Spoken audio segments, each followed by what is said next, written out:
Hello there. So this happens to me. It happens to a lot of clients where you end up paying a personal expense on your business card or the other way around. And like for me, this happens because all of my cards look exactly the same. Like, I don't know about you, but I have the same bank for my personal bank accounts and the business bank accounts. And even on the personal side, it's like my bank card looks exactly like my MasterCard. Like my debit card even has the MasterCard symbol on it. The only difference between my MasterCard and my debit card is that my debit card has this Interact symbol on it. But if I'm not paying attention, I'll just put it through on the debit card instead of the MasterCard. And that happens because I'm with the same bank between the corporate credit card and, well, the corporate credit card is a different color, but the bank card is not. The only difference is a tiny little business like written up the side of it. I was going to show you my credit cards, but then I thought better of it. Perhaps I should not be showing that. But they look exactly the same.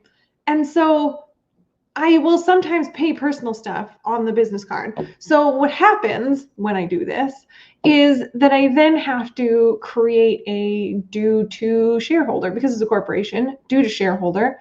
If when I was a sole proprietor, I just called it like due to Kate because the sole proprietor stuff is all the same. Like if it's all goes on my personal taxes anyway, so there's no difference. Yeah, so when that happens, so let's say I pay a personal expense on the corporate card.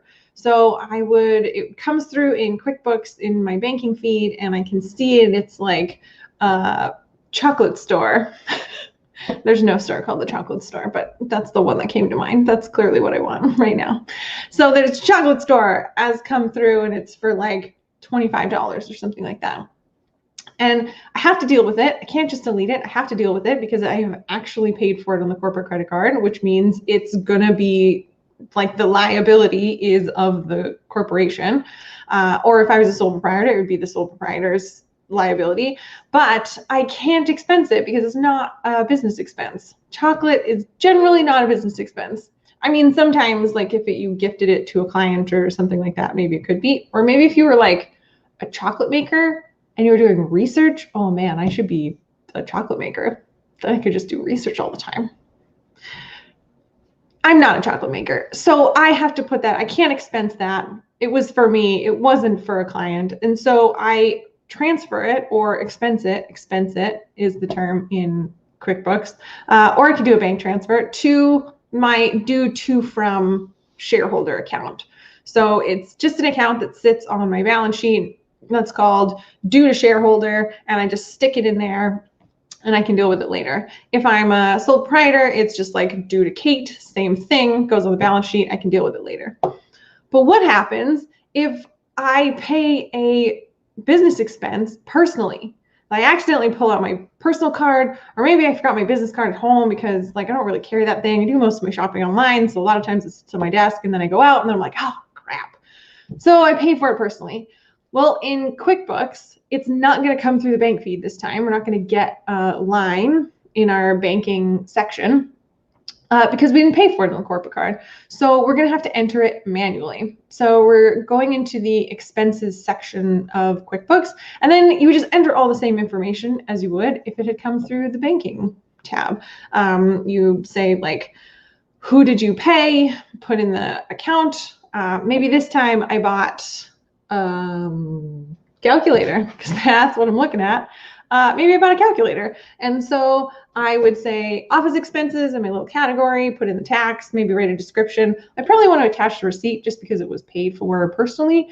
I mean, I probably want to attach the receipt anyways, but if it's paid for personally, definitely put a receipt on there. And then your account that you've paid it out of is that same due to shareholder account or due to Kate. Due to insert your name. Don't put a due to Kate. That'll be weird. Unless your name's Kate. So you put in the same due to shareholder account. Now you've paid it out of that account. So what the account is basically saying at any given time is how much the company owes you or how much you owe the company. So if you're paying for more things personally than you're actually taking out of the company, then the company is going to owe you that money, right? You've paid for expenses on behalf of the corporation or the sole proprietorship. If, however, you've put a ton of stuff through the corporation, you've put more things through than you've paid for, than you've put money into the company, then the company, you're going to owe the company money, which needs to be dealt with. Either way, it needs to be dealt with at the end of the year, but it's especially important to deal with it if you owe the company, because there's tax consequences there if you don't deal with that.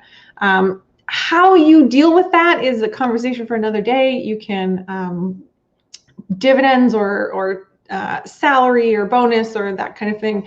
How you pay yourself out of the company is definitely something we'll chat about another day. But that's how you deal with expenses that are paid for personally but were corporate expenses, or that were personal expenses you paid for on the corporate card. If you have any questions about that, let me know.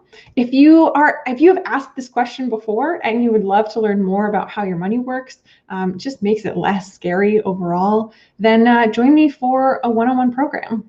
I've created this 6-month coaching program to help you to answer all of your questions and to also tell you all the things that you don't know to ask, because it's really hard to Google the things that you don't know.